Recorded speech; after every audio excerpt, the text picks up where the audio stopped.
வணக்கம். ஒளியின் வழியில். வீட்டிற்கு உறவினர் வந்தால் தலைவாழை இலை போட்டு விருந்து பரிமாறுவது நம் பாரம்பரியம். அத்தகைய பாரம்பரிய விருந்தின் அர்த்தம் அறிவோம். கூட்டு. உறவினருடன் கூடி வாழ வேண்டும். உப்பு ஊறுகாய் போல கோபத்தை குறைத்து கொள்ள வேண்டும். சாம்பார் சாதத்தில் கலப்பது போல் உற்றார் உறவினருடன் கலந்து ஒன்றுபட வேண்டும்.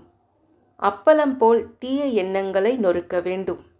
வறுவல் முதலில் எண்ணெயில் சத்தமிடும், பிறகு அடங்குவதைப் போல இளமையில் ஆரவாரம், முதுமையில் அனுபவம் வந்து அடங்கிவிடுவர். பாயாசம். இனிப்பான வாழ்வே உன் லட்சியமாக இருக்கட்டும். இலை.